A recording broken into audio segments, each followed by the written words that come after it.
Es propietaria de Idea Platz, una empresa de educación de diseño. Es ex diseñadora de Alexa y Cortana y autora del próximo libro de Design Beyond Devices. Es actriz en Unexpected Impro y además es una geek sin complejos. Un aplauso para ella.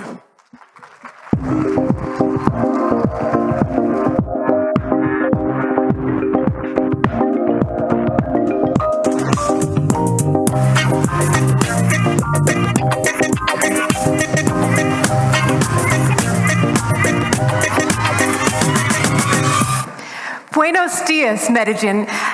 Gracias for having me here today. My Spanish is terrible, and I apologize for that as well.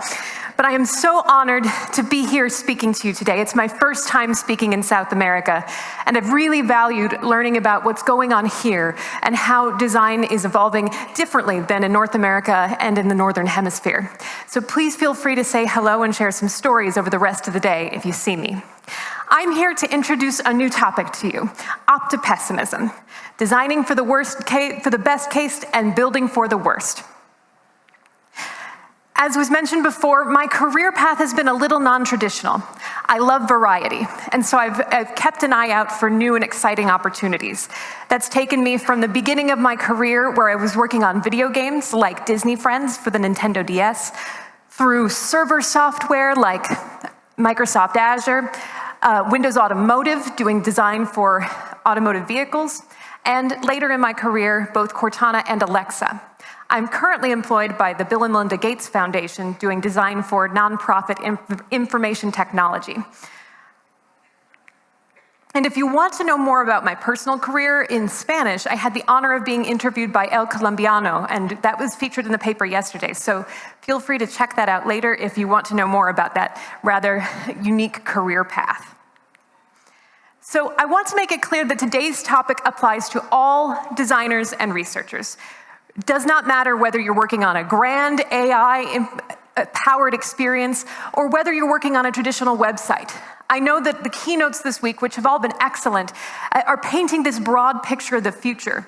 And having worked on things like server websites myself, I know it can feel like you're disconnected from the larger narrative at times. But I assure you, this framework of thinking can be applied to any product. I don't actually want to leave you with answers.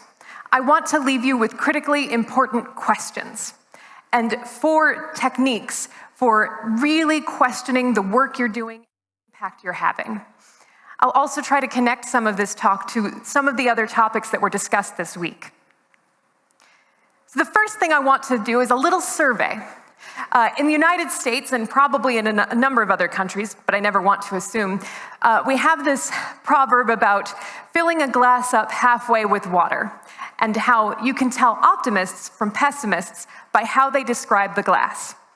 So how many of you today are optimists who think the glass in the center is half full? Quite a few. That's good.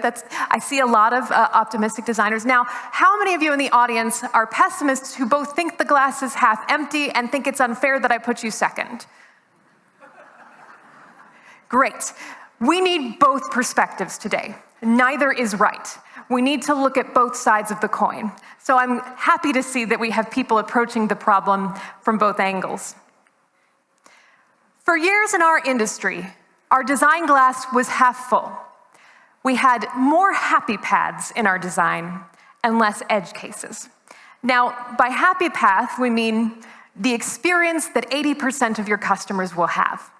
And for years, we counseled our development partners in product, don't worry too much about the exceptions and the errors and the end cases, because we want to nail the core experience. And that made sense at the time. A lot of the experiences that were out there before designers came out into the world were a little difficult even for the common cases. But much has changed over the most recent decades. We now find ourselves in a world full of design systems and best practices. It's easier than ever before to get the core experience right. Not easy, but easier than before. Now we've entered a much more complex phase of our technological evolution. And glass half full optimism isn't enough anymore. It's not enough to just throw it to faith and say, well, we meant the right thing when we built this product. It will all work out. I'm going to give you examples today of situations where it didn't work out. But I'm also going to give you important questions you can ask yourself to prevent finding yourself in negative or harmful scenarios for your customers. And to frame all of this, I want to share a personal story about an elephant. Now, I know Josh Clark yesterday was talking about how he was identified as an elephant in AI, and I know Josh Seifert was, Seiden was saying, hey, look at this toilet, it's got a chat bubble on top. Well, my talk has both poop and elephants. Thank you.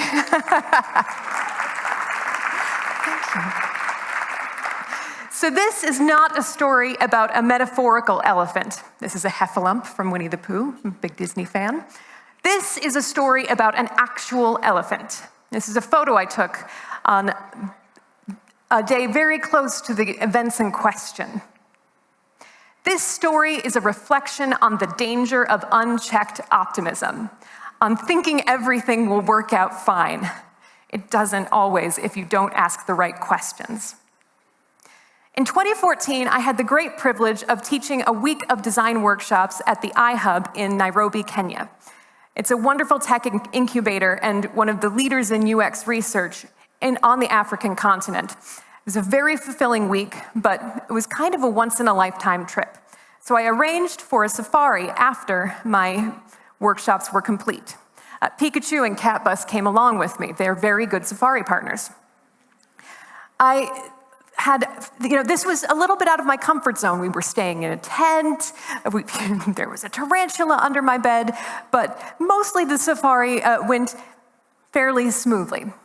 I found out at the end of the trip that also included with the safari was a morning hike on the last day of our trip. And that seemed interesting. It seemed a little bit more out of my comfort zone, but I had been determined to make the most of this trip. So I agreed to follow the other two tourists who were there with me and two guides from the two Maasai guides who work at the camp for our morning hike, very early in the morning, just after sunrise.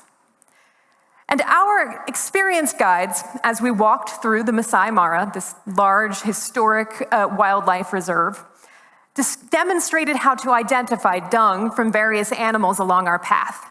Like, that's dung from a dik-dik, which is an actual name of an animal. And that's dung from a zebra. And they picked up a dry piece of hay and kindling. It looked like, they said, this is dried elephant dung. It's really good for kindling because it's basically all grass. So, there was probably, an elephant's been here at some point.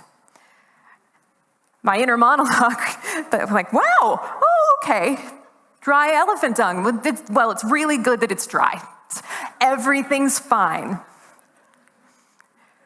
We walked a little bit further and we noticed a little group of bushes that was a bit trampled and squished. And we also noticed two sets of footprints in the dirt. And one of our guides pointed this out and said, it looks like a mother elephant and her baby passed through this area last night. Maybe they slept here. It's before 7 in the morning. Isn't last night basically now? It's fine, I'm going to be chill. I'm not going to be that lady from America who freaks out. And safaris are supposed to be real. This is real. Then we found fresh elephant dung. Flies and all, pile of it, perhaps not as large as this pile of Triceratops poop from one of the greatest movies ever made, Jurassic Park. But it was there, and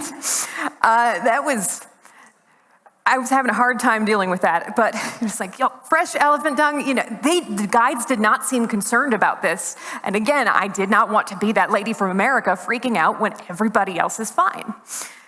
I'm sure we'll be fine. And at this point, we split up. I had a knee injury a few years ago, and being so far from a hospital, I wasn't willing to risk what was a steep, rocky climb to the top of the lookout hill. So one of our guides stayed down on the ground with me, while the other guide went with our other two campers, Kendra and Daniel, up to take some photos from above. Leonard, and that's my Maasai guide's sort of Americanized name that he uses with visitors, split up with me and shared some more insight about wildlife and being in the reserve. This tree is really good as a deodorant, and we use this for when we need to relieve ourselves. I'm like, okay, learning a lot of stuff. And then we heard yelling from up on the hill, but it was in Maasai. I do not speak Maasai. So I had to wait for Leonard to hear what they had yelled and then translate it for me. And then in the most Doctor Who moment I will ever experience in my life, my guide turned to me, made frenzied eye contact, and said, "Run." And you learn a lot about yourself in that moment. But before I talk about that, we're having a good time, but some of you out there may be asking, what does this have to do with design? I woke up after a big night of partying for Dia de los Muertos, and we're talking about elephants. This has everything to do with design. Our industry has become addicted to impact. We use that word a lot. I do too. We've heard it tons of times in our presentations. But impact isn't positive or negative. It doesn't specify. And I have even more problem with the term disruption. I think there were a couple of folks who mentioned this, but disruption is not a desirable goal. Disruption is an event. It's not an outcome. And as we heard yesterday with Josh's talk, we want to focus on outcomes. As our adventures become greater, they become more dangerous. More impact, more people we affect, bigger products, bring more edge cases, bring more exceptions that we weren't optimizing for when we thought about the happy path. Disruption is an event. It's not enough to say, oh, we disrupted the hotel market. There's a lot of problems that Airbnb brought to the hotel market. We need to be conscious of the outcome. So I very much agree with Josh's talk yesterday, and I'm glad we kind of get to yin and yang each other. So how do we cope with the world obsessed with disruption, where our products are massive and affect millions of people in some cases? This is where Opti-Pessimism comes in. This is a frame of thinking I had to adopt for myself when I found myself working on these large projects, like Windows Automotive. Designing an automotive interface is a life or death situation. If you get that interface wrong and someone gets a text at the wrong moment while they're on the road, someone's life is at stake. And I needed to change the way I thought about my work. So I'm going to give you 4 rules, 4 guidelines for questions, changes to your process that will help you shift your thinking so that you can incorporate edge cases into your work and embrace them. And the first rule is going to be a little bit like preaching to the choir, because you've come here today. You value customer context. You're here because you care about the human experience. But it is critically important when working on large-scale projects or projects, really any projects in the early stage of the work, to consider the human context. It is only by understanding where and how our product is going to be used that we understand what the potential impact could be. We've spent so many years just assuming someone is sitting at a desk with a keyboard or holding a phone on their couch at home. But if they're not, that's critical information. And not just we need to discover this, but we need to bring that information to everyone on our team. How do you spot the dung if you've never been in the field? I certainly would not have been able to identify elephant dung before I went on that hike. And back to Jurassic Park for a moment. Your scientists were so preoccupied with whether they could, they didn't stop to think whether they should. We get so excited about new technology, it's easy to get swept up in it. We get this idea for how we can help, and we don't ask what effect the help might have. When we have higher stakes products, we must pay attention to the context of use. And that means our customers need to guide us. and not the other way around. This doesn't mean validate your idea in a usability study. This means watch your customers in their home or place of work without projecting your ideas on them yet. You need to evaluate and observe customers so that you can understand the context. The minute you show up and tell them what your idea is, you've changed the context. And once you've changed it, you can't really get back to that true state. Ethnographic research, which is generally used synonymously with qualitative research, research where you're not focused on numbers, but instead you are focused on observations of the human experience, they can lead you down unexpected paths to better solutions. When I worked on the Echo Look for Amazon, which is an Alexa-enabled fashion camera, we went into people's homes and sat in their bedrooms and watched them we watched them pick clothing out. If we watched them get dressed, that's probably across the line of research ethics. But we learned unexpected things there. Our hypothesis was that the only value of this device was a real value, but we thought it was managing your wardrobe and helping you deal with things in disparate closets or under the bed, remembering what you had. But we found when we visited people in their homes, in their apartments, they had trouble finding mirrors. They didn't have full-length mirrors, or they lived alone and they wanted to make sure they didn't have something embarrassing on their butt, and nothing in their home could help them solve that problem. If we hadn't just watched people figure out how to get dressed in the morning, we never would have discovered that use case for our project. And we never told them what we were working on. We just asked them to solve a problem in their daily life and let us watch. You can do this. You do not need a PhD to start doing ethnographic research. Qualitative data does not have to be scary. Interviews, every single one of you is capable of doing interviews. And the only way to get better is really to do them over and over again. I know my interview technique is constantly improving. I have bad days, I suck it up and I move on. But there's so much we can learn by asking the right questions.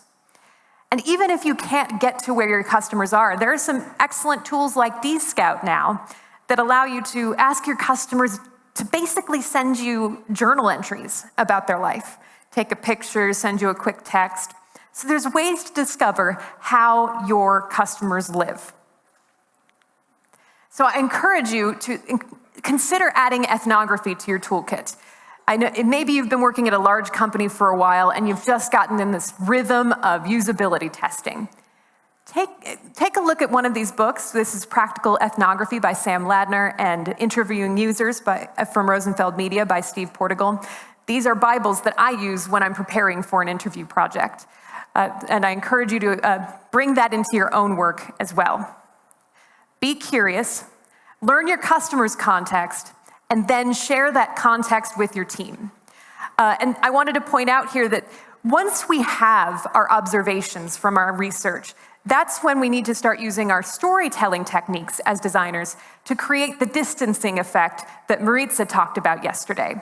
We need our stakeholders, who are not our customers, to drop the part of themselves that is not the customer for a moment and to take in the context you identified. An important piece of human context I missed was that Leonard had once been injured by an elephant on a hike. That would have been a good question to ask. I could have dug into what happens on these hikes normally, or have you ever run into one of the big game animals? So here are some starter questions for you. What are the worst conditions in which our product will be used? Where will the product be used? What devices do our customers prefer in the moment? Who are we excluding? And is our product worth building? Always an important question to ask. How will your product make lives better? And how might it make the world worse? I deal with in my work at the Gates Foundation, we're introducing a new tool for conferencing. And even though it's better at everything it does, it's still stressful for the people we work with, because now they have to navigate yet another app. And it's our job to help them navigate that additional stress and to make sure that additional stress is worth it. So rule number 2 is to design for the best case. So once you've evaluated the context and you've established that this project is probably not horrible, then the next case is to take on an imaginary exercise and think about massive success. What happens if your product is a runaway success? When projects are really successful, there are often unintended consequences. See Facebook. Success brings complexity. And before you get into making decisions about how your product or feature is built, explore those possibilities. What are the best problems you can have? Solve those so you're prepared when your success happens happily, hopefully. So the best problem for us to have on my hike was also the most dangerous, encountering one of the big 5 game animals in person, animals like the rhino or the elephant. They are sought-after sightings, but they are very dangerous animals. So in your world, what happens if your customers like your product so much they want to engage everywhere, and a website or a mobile app isn't enough? There are design decisions you can make early on to make that easier, but you've got to have those discussions early, or else it's really expensive to fix later. What if people use your product more than intended and get addicted or distracted or harmed in some way in the real world? What if people, unlike your target customers, want to use your product? You know, it's an important lesson from the Alexa, and this is a photo from Saturday Night Live. That's not an actual elderly person, but it's an important lesson that a lot of times we assume that early adopters of technology are young, but the average age of Alexa users is much higher than you would expect. Folks in their 30s and 40s are the average users of Alexa. So we often need to challenge our assumptions about the way our product may be perceived. Just because we only target a specific group doesn't mean that other people aren't going to discover our project. And that's a good problem to have, right?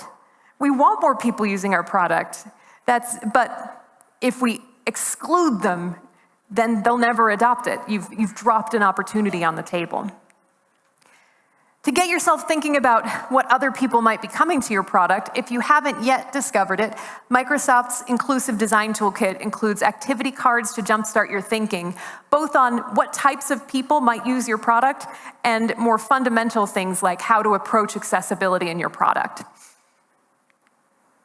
So design for the best case. Once you think you've got a product idea, adopt these 3 assumptions and test out, go through the exercise. Assume customers will want to interact with your experience on a variety of platforms and talk to your development partners about what that might mean for the underlying system. Assume customers will love your product. Now, you still need to make it usable, but consider what would happen if people embraced it so enthusiastically that it had impacts on their daily life, or if they used it over a long period of time. The relationship with Alexa gets a little bit passive-aggressive once you've been doing it for a few months, and I can say that as someone who's worked in the product. I'm only poking fun at myself, but she's been in our home for years. You'd think we'd be beyond pleasantries by now. And assume a wide variety of customers will want to use your product, and design for inclusivity from the start. That way, you're not leaving those opportunities on the table. Being excluded is a real negative impact to someone's life. It is dehumanizing when you feel like your business or your money or your situation did not matter. And this is one way that early in your project you can mitigate some of the harm these complex projects create. So once you've built a system architecture and you're getting close to working on the project and making it real, you need to stop and be pessimistic. So we looked at it half glass full. Everybody's excited about your project. But anything that can go wrong will probably go wrong. So you need to run the other thought exercise as well. What's the worst that can happen? The harm our products can cause has never been greater. And I understand that not everybody in this room is working on automated vehicles or planes, but they're important examples about how our work can affect the real world. If you're working on enterprise software often powers mission-critical experiences for other people. So even though your immediate project might not feel like it's important or significant, think through what the potential impacts might be if your product was in some sort of mission-critical scenario. In this example, a fatal Uber ride placed comfort over confidence. Elaine Hertzberg was crossing the street in 2018, and she was detected by an autonomous vehicle moving down the street. But the vehicle resolved that it was a false positive and kept moving. Why did the device decide that the human in front of it was a false positive? What does that even mean? It's so dehumanizing to call a person a false positive. When investigators looked into the problem, Uber engineers were concerned about rider complaints from vehicles being erratic due to emergency braking when objects were detected. In short, they were worried the ride would not be comfortable. So they removed the car's ability to stop automatically on its own. And in that moment, someone valued commerce over human life. We have to think about the impacts of these decisions. Customer focus without the extra context we talked about earlier can be deadly. So what is the worst case our product could have? And this is no longer a quantity discussion. 10 years ago, when we thought about worst things that could happen, we tended to focus on which things would happen most often. But I challenge you to think about which things are the worst in real life to a human being, even if it's just one human being. Elaine was a human being, and our decisions failed her as an industry. What matters is the proportional impact your worst case has on a human's day or life, even if it's just a single customer, and even if the person affected isn't even a customer. So I challenge you to explore the worst cases, not the most common. I know it's a bummer. I know many of us are optimistic, and we want to believe that we can change the world and make it great. But it's a tragedy when our ability to change the world and make it great is stymied by an inability to plan for the worst. The 747 MAX is another case in point. This has been unfolding over the last year, and we now have some details. If you aren't familiar with this particular saga, 2 passenger jets crashed due to an erratic artificial intelligence system on the new 747 MAX. It has the ability to take over when it detects a sensor, says the plane is sort of pointed in the wrong direction.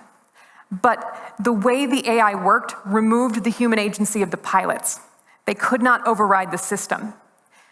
And unchecked optimism on this project has cost hundreds of lives. The AI system wasn't built to deal with redundancy. It needs 2 sensors, and it has 2 sensors. Industry best practices call for at least 3 if you want a system to be fail-proof, and nothing is fail-proof. But in this case, one of the devices was defective, and the system went with the defective sensor's opinion. And the pilot training materials didn't provide enough transparency about what the system is doing. In Josh Clark's talk yesterday, he talked about the importance of that transparency, giving people a mental model for what the system might do. That mental model was not provided to the pilots on these planes. Now they're working to correct that, but the damage has already been done.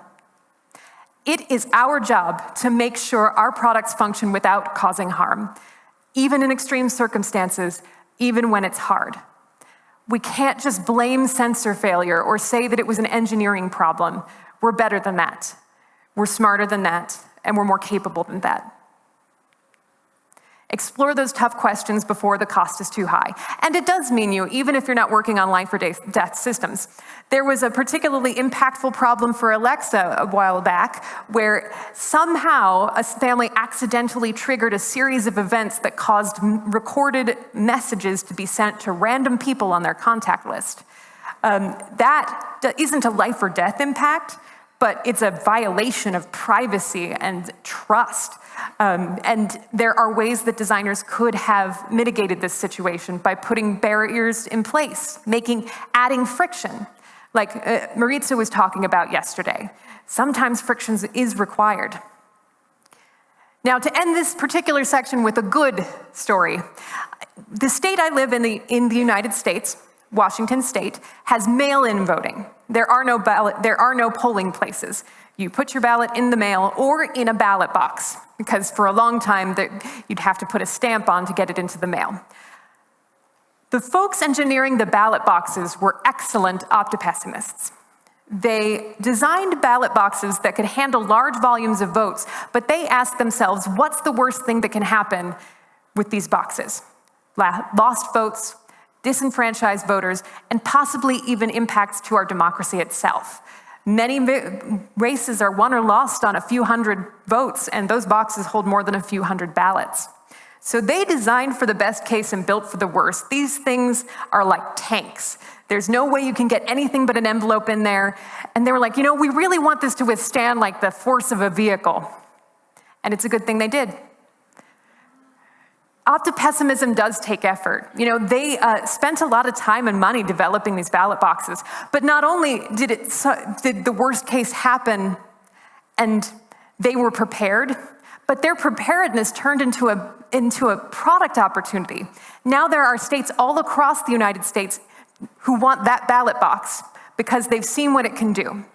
So in many cases, opti-pessimistic thinking takes time and effort, but it may make your product more desirable in the end, because shit happens. But how do you explore worst case scenarios before they happen? I could have asked, what should we do if we encounter a dangerous animal? It's, one of the many questions I could have asked prior to heading out on that safari. I should have known that shit happens. Name your nightmares so you can face them head on. I know it doesn't feel good to think about all the things that could go wrong, and in many cases you feel like you're being defeatist, but pessimism can be a good thing. So name those nightmares and embrace them. Once you've named Voldemort, you can address him, you can deal with him. There are many tools out there to help you solve this problem and to help jumpstart your thinking if you think, no, our product's perfect. There's no worst case. The Tarot Cards of Tech, which are a free download, are a great tool for asking the right questions. In this example, each of these cards represents a sort of customer persona, but it's a bit of an adversarial customer persona. In this case, the best friends, if the main question here says, if two friends use your product, how could it enhance or detract from the relationship? Those are the kinds of questions you want to ask about the impact to everyday life.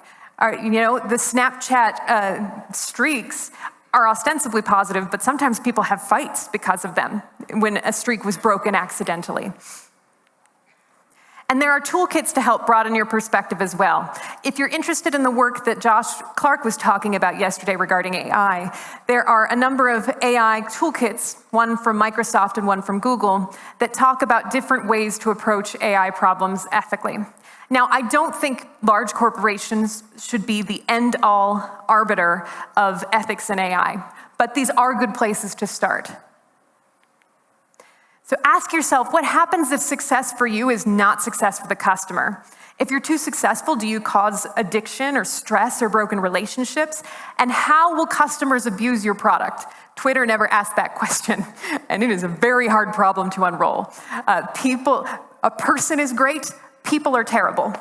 And we need to embrace that and ask those questions up front. As customer advocates, the responsibility of telling these tough stories falls to us. And this is another place where I want to point out that Maritza and Veronica gave examples of tools for visualizing potential future states and how they use that in their work. So if you get to this point in the process and you're a little stalled, check out their talks as well. Use your storytelling skills to bring the voice of your customer to difficult conversations. I think storyboards are more useful to tell you what not to do than they are to tell you what to do. Instead of just showing this magic pixie dust world where everything works, point out the places where there's friction. Point out the places where there's difficulty, like you couldn't position the camera correctly, there wasn't a plug nearby. By calling out the difficulties up front, you have important conversations before it's too late. So build for the worst case. Your hardware and sensors will fail. Your system can cause real harm. Your training data is probably biased because humans are biased. There are a ton of things that can and will go wrong. Not all of them may impact your customers in a tremendous way, But we have to consider these possibilities now that we're operating at scale. Now that it's not just a couple dozen customers or a couple thousand customers, but large swaths of the population, we owe it to our customers to think about these things up front. So rule number 4 is be ready to adapt in the moment.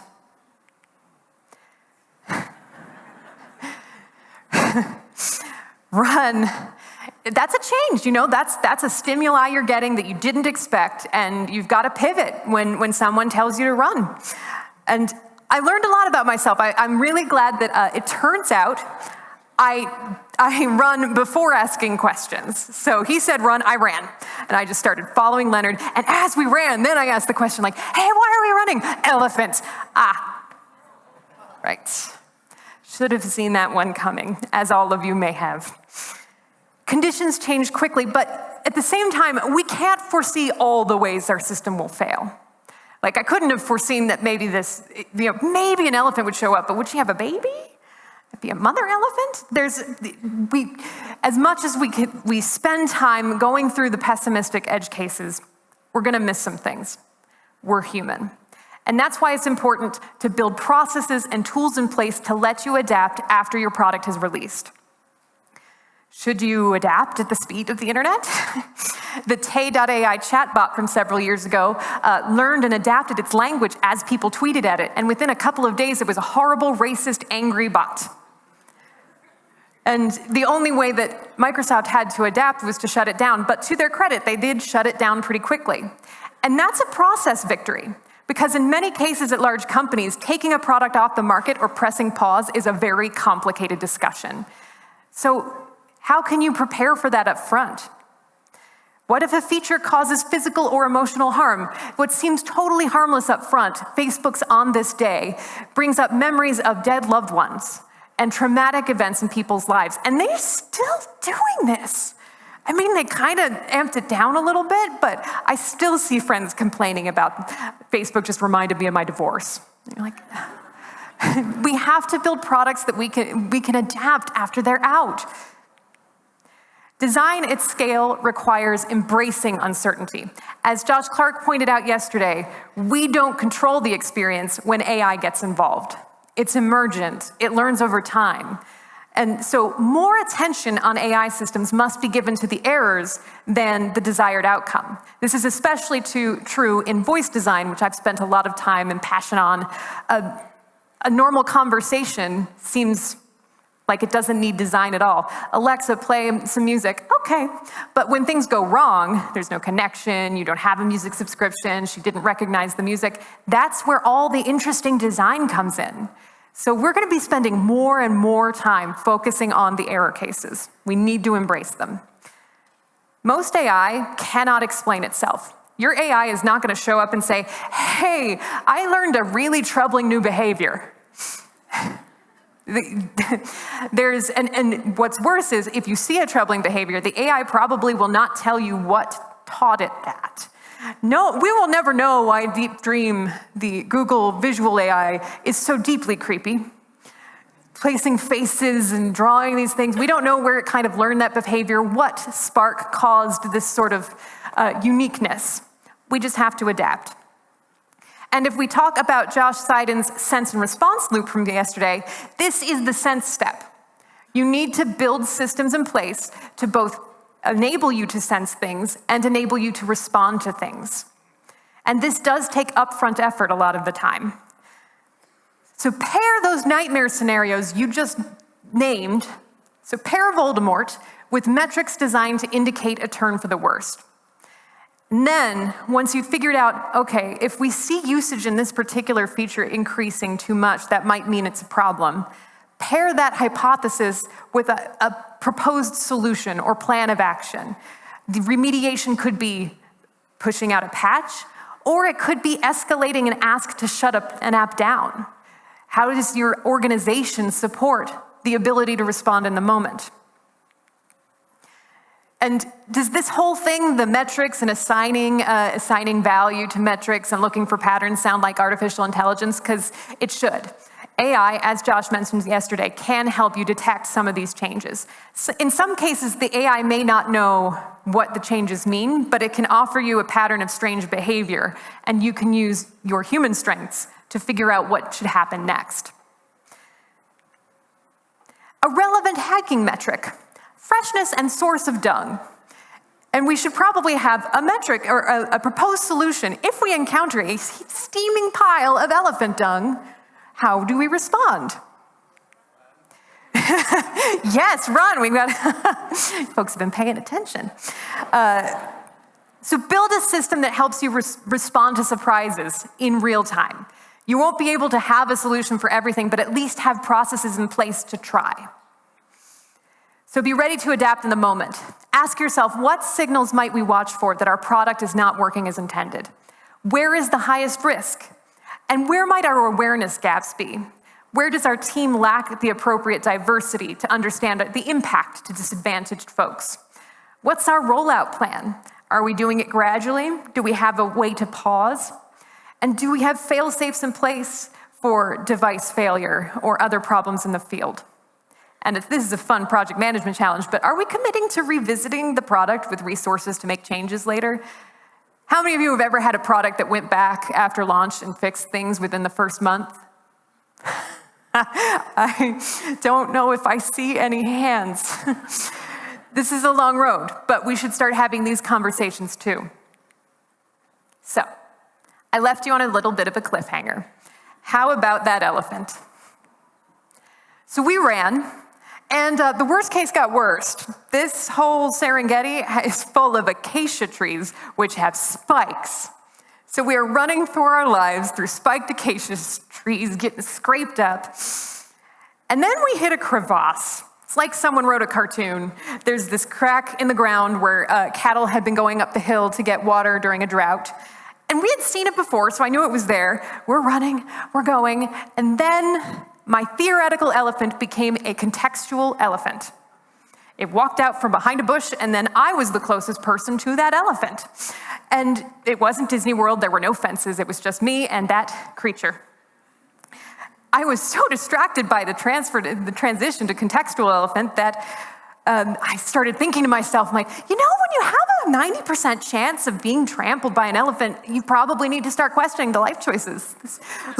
This is how I'm gonna go. This is gonna be in the weird section of the newspaper and people will laugh. What was she doing? And I was so distracted that I tripped. Adapt to changing circumstances. Thank God I'm a huge nerd and I watched a lot of Star Trek, and Captain Kirk's barrel roll saved my life. So just threw my shoulder down as I knew I was falling, rolled, picked my hat back up for some reason, and kept running. Dug my fingernails into Leonard's arm, and we ran for another mile until we felt we had found comparative safety. And just in case, I know it's a little hard to prove that I'm the one in this photo, but this is a photo from up on the hill, from our friends who had made the call. This is our elephant. And then over here, there's a red dot and a white dot. The red dot is Leonard, and the white dot is me. I can't imagine watching that from up on the hill. And what ended up happening was the elephant ran away from us. We know this not because we looked back, thank God, but because our friends on the hill saw it happen. We got lucky. I learned later that National Geographic says that some 500 people are killed by elephant trampling every year. Fun fact. And I'll never know why the elephant ran in the other direction after we occupied the same space. I have theories. I'm very pale. He may have thought I was a ghost. We'll never know. But I am thankful that the elephant ran in the opposite direction. And then the story ends easily, as you do, sitting in the middle of a field, watching dung beetles and talking about marriage traditions and reflecting on how we got there. Hiking was an optimistic act, but I should have been more pessimistic during the journey. There were ways to avoid the situation or be more prepared, but I was too optimistic thinking things would be fine. And they worked out, but that was not a guarantee. So I challenge you to adopt Opti-Pessimism in your process. This does not mean you need to be pessimistic all the time. I absolutely want you to embrace your optimistic desire for a better world. That's why we're all here. We just need to make sure that unchecked optimism doesn't blind us to the real dangers working in the field. There's dung to be found if you look. The elephants in the room require us to confront the dangers ahead. Opti-Pessimism turns edge cases into safety and success. Elephant plus poop equals running, but elephant plus poop plus asking good questions means ideas about how to deal with the situation better or avoid it entirely. So on your next adventure, get opti-pessimistic. Consider the human context, design for the best case, build for the worst case, and be ready to adapt in the moment. If you want to learn more, I have a book coming out next year called Design Beyond Devices for Rosenfeld Media. It's not a poop book. It's actually about multimodal design and how you blend voice and screens and multiple devices. And I also have a wide variety of posts on Medium about AI and voice and opti-pessimism, so I welcome you to come check me out at Muppet Aphrodite on Twitter or Medium. And I have a bunch of past talks available at my company's website, Platz, if you want to hear my perspective on some other elements of our dangerous adventures. Dream big, but confront your nightmares. Get opti-pessimistic. May all your elephants run away from you. And thank you.